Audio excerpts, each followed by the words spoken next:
welcome back. And she's no stranger here at Access 5. I think you're the grandma here. You're the aunt, the godmother of Access 5. Karen Harvey, welcome back. And it's been a while. You've been away too long. Were you up in Canada all this time? No. It's good to see you, though, again. Okay. The 100th time was the last time. The 100th program. And we are 152, so it's been 52 shows ago you were here. Oh, yes. Don't ask me why I know these things. They're always giving me this You're data. a numbers guy. Yeah, numbers. If they're true. So what are we going to talk about today? You got something really cool. Yes, Access 5 is going to be airing Chautauqua Books this week, an interview with a well-known local historian, Helen Ebersole, and her book is Electricity and Politics. Electricity and Politics, Jamestown, Okay. 1891 to 1931. Electricity and politics. So there's a connection between the two. There always is. There always is. But in any case, she takes us back through this book to a time when electricity first came to Jamestown and to our area. And it was a time of great growth and development, and it was because they had developed a reliable, affordable source of electricity. This region early on, like the rest of the country, exhibited a great and immediate expansion of development as soon as electricity became part of it.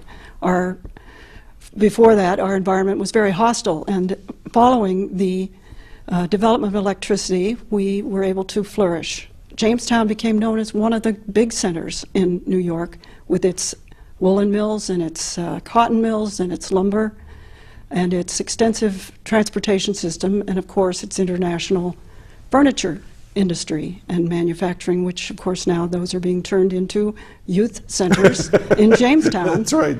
But the buildings are still there, and they still represent the history of our area. Mm-hmm. Then, as now, electricity, how it was made, is made, by whom, and at what cost is very important to businesses and to the quality of life.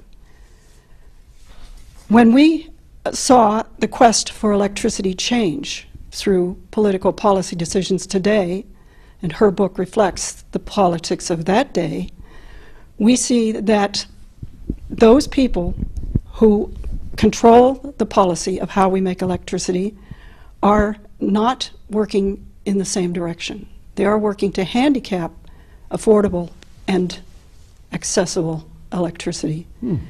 We are heading toward much more expensive electricity that is not reliable.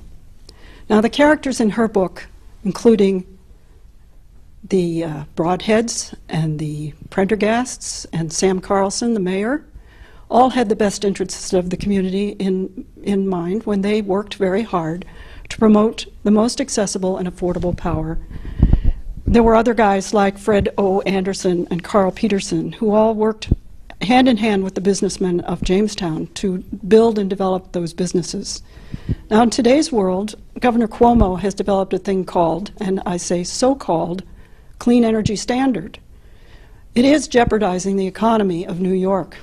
He has committed $7.6 billion in subsidies to wind and solar, and this will drive businesses away as the rates skyrocket. We see our state triple the cost of electricity, triple the cost of electricity for businesses and for our way of life.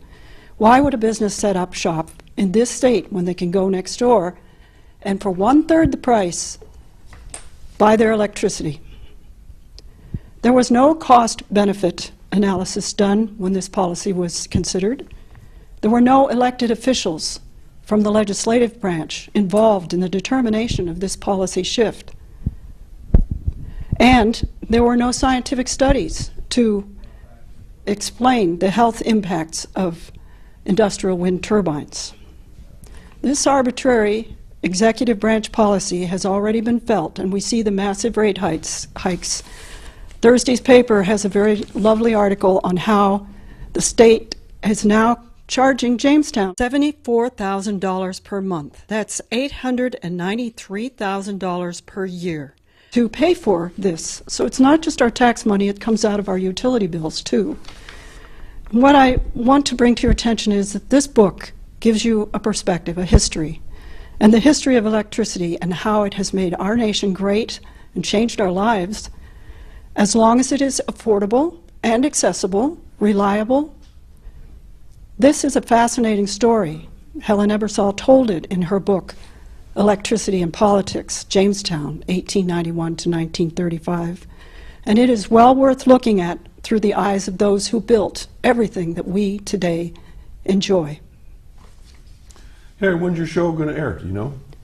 4 and 10 each day this week, and then it'll be on the Cable Access, Access 5 website following that. And Ebersole, of course, has been with us since 1923, and she's the author of the very beautiful books on our transportation system, the trolleys and the trains and the traction system and the steamboats and the vast, great hotels that came during that time of prosperity. Okay, folks. Well, Karen, as always, it's a pleasure to have you here, and you always stimulate my brain.